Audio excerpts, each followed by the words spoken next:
Hey, bonjour à tous, c'est Atlas 510. Aujourd'hui, j'ai décidé de vous présenter mon deck profile fossile.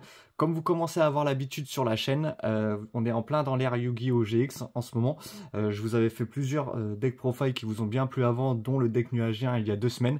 D'ailleurs, au passage, c'est la vidéo qui a fait le plus de vues sur ma chaîne et je vous remercie énormément. Donc aujourd'hui, je vous présente mon deck profile Fossil Fun qui est joué par Jim Cook ou Jim Crocodile, je crois, dans l'animé.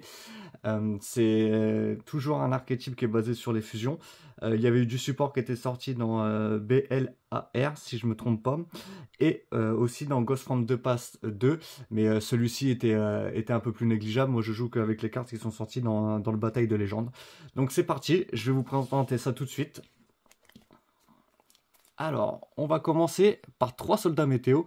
Donc cette carte c'est le moteur du deck. Donc si cette carte est détruite au combat ou envoyée au cimetière par un effet de carte, vous pouvez ajouter une fusion fossile. Donc vous allez voir que tout tourne autour de la fusion fossile ou une carte qui liste spécifiquement fusion fossile dans son texte, soldat météo exclu.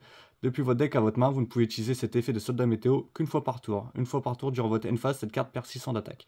Donc c'est un archétype qui est basé essentiellement sur les monstres rochers, sur les fusions et sur la carte fusion fossile. Voilà, on la joue en x3. Derrière, je vais jouer 3 analyseurs inflexipateurs. Donc cette carte, elle est vraiment très très forte dans le deck. Si uniquement votre adversaire contrôle un monstre, vous pouvez invoquer spécialement cette carte depuis votre main. Durant votre main phase, vous pouvez dévoiler les 5 cartes au-dessus de votre deck. Et si vous le faites, vous pouvez invoquer spécialement un monstre non synthoniseur rocher de max niveau 4 dévoilé. Et aussi placer les cartes restantes au-dessus de votre deck dans l'ordre de votre choix. Vous ne pouvez utiliser chaque effet d'analysateur inflexipateur qu'une fois par tour. Donc c'est la seule carte inflexipateur que je joue de l'archétype. Franchement, celle-là, je la trouve très efficace. Elle permet de s'invoquer SP. Et elle permet en plus d'aller tuto et d'invoquer SP une carte que l'on a dévoilée. Donc c'est vraiment très très fort. Je la joue en x3. Un monstre de niveau 4 rocher et d'attributaire. C'est juste parfait pour le deck. Derrière, je vais jouer Clé de voûte Némésis, ou Némèse, il me semble. Donc c'est un monstre pareil, rocher de niveau 1. Donc cette carte, elle est très très pratique. Elle permet en fait, vous allez voir dans le deck qu'on bannit énormément de monstres. Elle permet de les recycler. Donc vous pouvez cibler un de vos monstres bannis, ciel de voûte Némésis exclu, invoquer spécialement cette carte depuis votre main. Et si vous le faites, mélangez la cible dans le deck. Durant la end phase, si cette carte est actuellement bannie et a été bannie ce tour, vous pouvez ajouter cette carte à votre main. Vous ne pouvez utiliser chaque effet de clé de voûte Némèse qu'une fois par tour. Donc on la joue x2. En plus, elle est de niveau 1, très pratique. Derrière, je vais jouer, forcément, qui dit deck rocher, je vais jouer 3 Doki Doki. Vous pouvez défausser un monstre de type rocher. Donc, généralement, on va aller défausser le soldat météo pour aller tuto notre fusion fossile. Vous pouvez défausser un monstre de type rocher, invoquer spécialement un monstre de type rocher qui a les mêmes attributs et niveaux d'origine que le monstre depuis votre deck en position d'attaque face recto ou en position de défense face verso. Vous ne pouvez utiliser qu'un effet de Doki Doki qu'une fois par tour. Donc, pareil, on joue en x3. Derrière, on va jouer le gros caillou, Nibiru. Donc, très très pratique. Un monstre rocher de niveau 10. Honnêtement, c'est vraiment... Le seul petit défaut, c'est qu'elle est d'attribut lumière. Mais vous allez voir dans le deck qu'il est vachement important d'avoir des monstres avec des gros niveaux pour pouvoir sortir des fusions. Donc, en plus, ça peut contrer l'adversaire. Donc, on joue x3. Même si le but du deck est un deck assez fun, on va pas jouer des grosses cartes méta. C'est vraiment dans le même idée pardon, que mon deck nuagien ou que le... Ouais, c'est peut-être un peu plus fort que le deck que j'avais sorti avec les koalas. Mais honnêtement, c'est des decks qui sont faits, que moi je crée pour m'amuser. Hein. Allez pas en DC ou en WCQ avec, ça sert à rien. C'est vraiment juste pour le fun. C'est ouais, pour le kiff de jouer des cartes de l'anime. Derrière, je vais jouer une petite statue barrière de la sécheresse, pardon. Donc, rocher niveau 4. Aucun joueur ne peut invoquer spécialement de monstre exclu. Donc, très pratique. Derrière, je vais jouer 2 congrants priminérales. Donc, encore un monstre terre rocher. Donc de niveau 8 cette fois, ni invocable normalement, ni posable normalement, uniquement invocable spécialement par un effet de carte. Si un monstre est envoyé depuis la main ou deck de votre adversaire au cimetière, sauf durant la damage step, vous pouvez invoquer spécialement cette carte depuis votre main en position de défense face verso. Si cette carte est retournée face recto, vous pouvez cibler max 2 cartes sur le terrain, détruisez-les. Donc très pratique aussi pour gérer les cartes de l'adversaire. Et derrière, on va jouer 3 mathématiciens. Donc lorsque cette carte est invoquée normalement, vous pouvez envoyer un monstre de max niveau 4 depuis votre deck au cimetière. Lorsque cette carte est détruite au combat et envoyé au cimetière, vous pouvez piocher une carte. Donc très pratique pour envoyer mon soldat fossile aussi au cimetière rapidement. Et derrière, on va jouer un seul roi véritable, Lithosagim, le désastre. Donc si cette carte est dans votre main, vous pouvez détruire deux autres monstres deux autres monstres dans votre main et ou terrain face recto, un monstre terre inclus. Donc c'est bon, on joue que ça, presque en mini-virou. Et si vous le faites, invoquez spécialement cette carte. Et si vous le faites ça, et que le démonstre détruit était terre, vous pouvez aussi regarder l'extra deck de votre adversaire et en bannir max 3 cartes de noms différents. Si cette carte est détruite par un effet de carte, vous pouvez invoquer spécialement un monstre non terre Wim depuis votre cimetière. Vous ne pouvez utiliser chaque effet de roi véritable Lithosagim de désastre qu'une fois par tour. Donc son premier effet est très sympa. On va commencer par les cartes magie. Donc là, on arrive sur les cartes magie qui sont propres à l'archétype, donc fusion fossile. Donc cette carte-là dit invoquer par fusion un monstre fusion fossile depuis votre extra deck en bannissant des matériels fusion listés sur celui-ci depuis les cimetières. Donc depuis les cimetières, j'insiste parce que ça comprend aussi le cimetière de l'adversaire. Alors, matériel avec des conditions spécifiques au cimetière exclu. Si vous avez banni des monstres depuis les deux cimetières, aucun joueur ne peut cibler le monstre invoqué spécialement avec des effets de monstre. Si un ou plusieurs monstres fusion fossile face recto que vous contrôlez sont détruits au combat ou par un effet de carte, tant que cette carte est dans votre cimetière, vous pouvez ajouter cette carte depuis le cimetière à votre main. Vous ne pouvez utiliser chaque effet de fusion fossile qu'une fois par tour.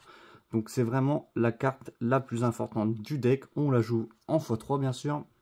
Derrière, on va jouer flux intemporel. Donc c'est aussi une carte très importante du deck, je vais la jouer en x2, mais si jamais vous pouvez la jouer en x3, ce ne sera que mieux. Ciblez un monstre fusion fossile que vous contrôlez, sacrifiez-le. Et si vous le faites, invoquez spécialement un monstre fusion fossile depuis votre extra deck dont le niveau d'origine est supérieur de 2 à celui du monstre. Ceci est traité comme une invocation fusion avec fusion fossile. Durant votre main phase, sauf le tour où cette carte a été envoyée au cimetière, vous pouvez bannir cette carte et un monstre fusion fossile depuis votre cimetière, puis cibler un monstre fusion fossile dans votre cimetière, invoquez-le spécialement.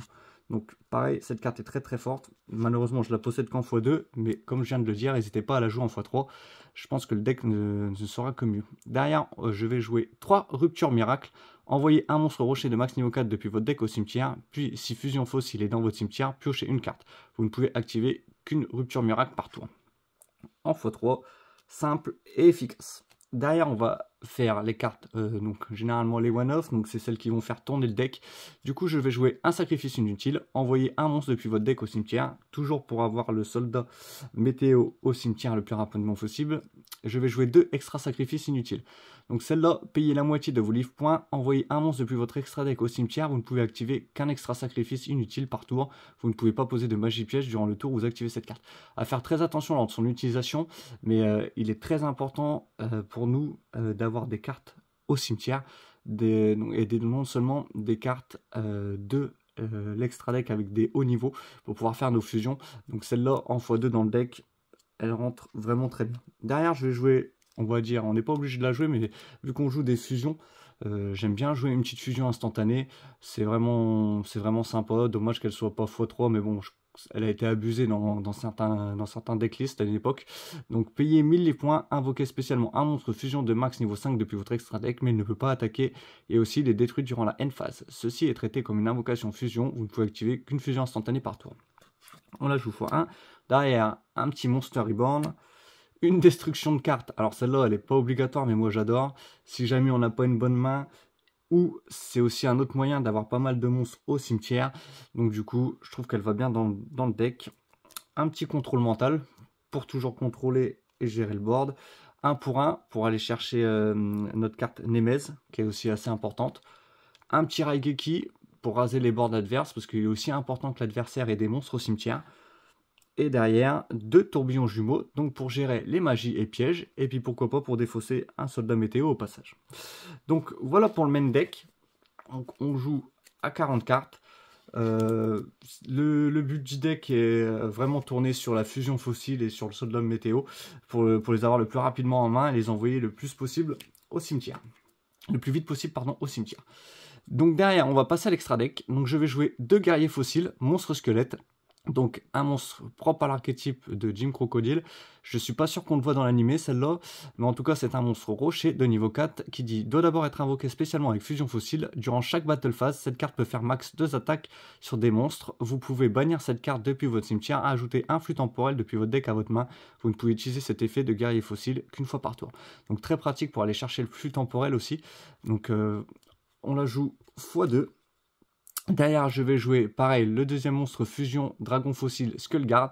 Donc toujours pareil, un monstre de niveau 4. Donc celui-là, c'est un monstre rocher plus un monstre max de niveau 4 dans le cimetière de votre adversaire. Donc voilà pourquoi il est important aussi que l'adversaire ait un cimetière bien rempli. Donc il doit d'abord être invoqué spécialement avec fusion fossile. Si cette carte attaque un monstre en position de défense, infligez des dommages de combat perçants. Vous pouvez bannir cette carte depuis votre cimetière, ajouter une fusion fossile depuis votre deck à votre main. Vous ne pouvez utiliser cet effet de dragon fossile Skullguard qu'une fois par tour. En plus, il y a 2500 d'attaque. Pour un monstre de niveau 4, c'est assez pratique. On arrive derrière sur les monstres, on va dire aggro level. Donc je vais jouer 3 guerriers fossiles chevalier squelette. Donc c'est une carte très importante. Un monstre rocher plus un monstre de minimum 5 ou 6. Doit d'abord être invoqué spécialement avec fusion fossile. Si cette carte attaque un monstre en position de défense, infliger des dommages de combat perçants. Lorsque cette carte attaque et attaquante détruit un monstre au combat, vous pouvez activer cet effet. Cette carte peut faire une seconde attaque à la suite. Vous pouvez bannir cette carte depuis votre cimetière, puis cibler un monstre sur le terrain, détruisez-le. Vous ne pouvez utiliser cet effet de guerrier fossile chevalier squelette qu'une fois par tour. Donc une carte vraiment très forte. On la joue x3 dans le deck. Derrière, on va commencer à jouer vraiment les monstres fusion à haut niveau, donc qui sont de niveau 8, avec beaucoup d'attaques. Donc un monstre rocher plus un monstre de minimum niveau 7. Donc voilà pourquoi on joue con prix minéral et qu'on joue aussi les Nibiru. Ça peut être très pratique pour sortir ça. Ces cartes-là, elles sont vraiment, je sais pas si vous voyez bien, ça rend bien avec le téléphone sans avoir trop le contre-jour, mais c'est des secrètes, elles sont vraiment magnifiques. Donc cette carte-là, elle dit que doit d'abord être invoquée spécialement avec fusion fossile, donc comme toutes les fusions. Durant chaque battle phase, cette carte peut faire une seconde attaque, donc elle a quand même 2800 d'attaque, c'est important. Si cette carte attaque un monstre en position de défense, infligez des dommages de combat perçants durant le tour de votre adversaire et fait rapide. Vous pouvez cibler un monstre dans le cimetière de votre adversaire, défausser une carte, et si vous le faites, invoquer spécialement le monstre de votre sur votre terrain, pardon. Vous ne pouvez utiliser chaque effet de guerrier fossile qu'une fois par tour. Donc on la joue en x2. Et derrière, on va jouer dragon fossile tyrannosquelette. Donc c'est juste la machine à OTK du deck. Donc un monstre rocher plus un monstre de minimum niveau 7 dans le cimetière de votre adversaire doit d'abord être invoqué spécialement avec fusion fossile avant le calcul des dommages. Si cette carte combat un monstre de l'adversaire jusqu'à la fin de la damage step, vous pouvez échanger l'attaque et la défense actuelle du monstre de l'adversaire. Si cette carte attaque un monstre en position de défense, infligez des dommages de combat perçants. Si cette carte invoquée par fusion combat un monstre de l'adversaire, les dommages de combat qu'il inflige à votre adversaire sont doublés. Donc on peut changer l'attaque et la défense du monstre adverse. Elle a 3500. Donc si c'est un monstre à 0, on peut doubler les dommages. Donc 7000 d'un coup. C'est vraiment la machine AOTK du deck. Derrière, je vais jouer un Regine l'invoqué, donc ça c'est tout ce qui est cible à fusion instantanée. Donc carte très pratique, une fois par tour, effet rapide, vous pouvez cibler un monstre face recto sur le terrain, changer la position de défense face verso. Donc on l'invoque, on change sa position face verso, et comme ça notre monstre n'est pas envoyé au cimetière. C'est vraiment plutôt pas mal. Derrière je vais jouer un petit renoncé au milieu. Pareil, toujours pareil, cible à fusion instantanée. Et derrière, on va jouer 3 galants granit, donc une carte qui est vraiment très pratique. 2 monstres de niveau 4, ajouter un monstre rocher depuis votre deck à votre main ou invoquer spécialement un monstre rocher depuis votre main en position de défense face verso. Vous ne pouvez utiliser cet effet de galant granit qu'une fois par tour. On joue en x3, si jamais on n'a pas soldat météo, elle peut aller la chercher. C'est vraiment une très bonne X6 dans le deck. Donc voilà pour mon deck profile. Je tenais à vous remercier pour la vidéo du deck nuagien qui vous a énormément plu. On a dépassé les 1000 vues à l'heure actuelle, c'est juste énorme. C'était un objectif de la chaîne de sortir une vidéo qui fasse énormément de vues. Donc en tout cas, je vous incite, pour ne rien louper de mon contenu, à vous abonner à la chaîne.